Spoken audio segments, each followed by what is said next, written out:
I wanted to share something with you. So, my husband's reading this book. You can't read it backwards, but it's called Pawns in the Game. This book is written by Commander William Guy Carr, commander, I think, in the Canadian Navy. He's retired. He wrote this book in 1956. Okay, this guy served during World War I and World War II. I was a navigating officer, naval control officer in St. Lawrence, a staff officer of operations in Shelbourne. He's got a lot of credibility. He says that he was thoroughly indoctrinated into the Bolshevik ideology by two revolutionary missionaries who traveled the same ship with him. And this was during 1907. So this guy wrote this book a long time ago.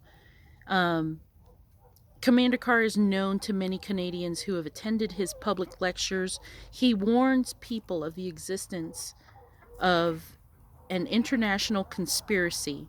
He's talking about the Illuminati, okay?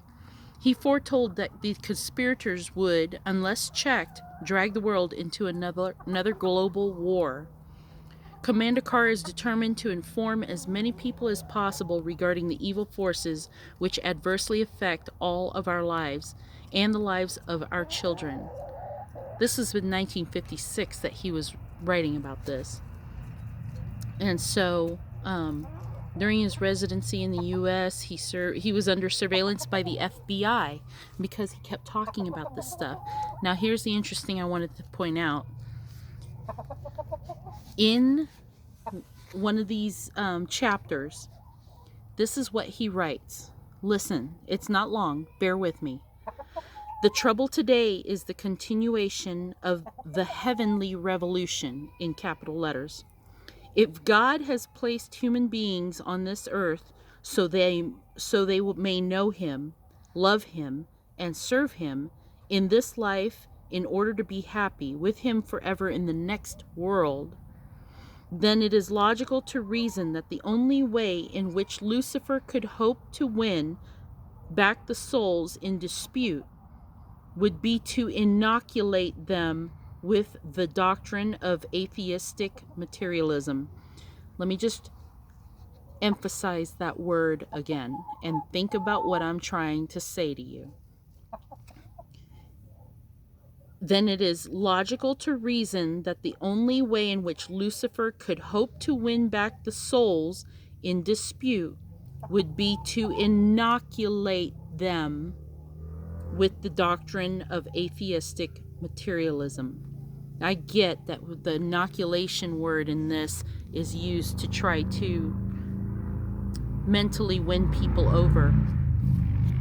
But isn't it interesting that a book written in 1956 talking about war between God and his people and Lucifer trying to win those souls over, and the word inoculate with what's happening right now and what's being forced on us right now, you don't think that this war has anything to do with the inoculation that's being forced on everybody? I'm just saying. I'm going into the lecture. I know I usually I've been trying to just read you guys the information and let you take it for what it's worth. But I think I'm going to start reading this book next. I have a couple of fiction books that I actually wanted to just read for enjoyment, but I keep finding this information and it's just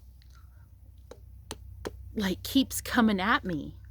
And I just decided to share that. So I know it's that evening time. I'm out in my patio just trying to read for enjoyment. And I got little chickens coming around and pecking at my legs. So I think I better just hang up the phone and disconnect to this weekend. So maybe I'll make more videos if I find more stuff, because this stuff just keeps coming at me the whole time. Everything I read, everything I hear, everything I see is something. So I tell you guys to stay vigilant, so I'm trying to stay vigilant too. All right, guys. Love you guys. Love each other. Stay freaking salty, right?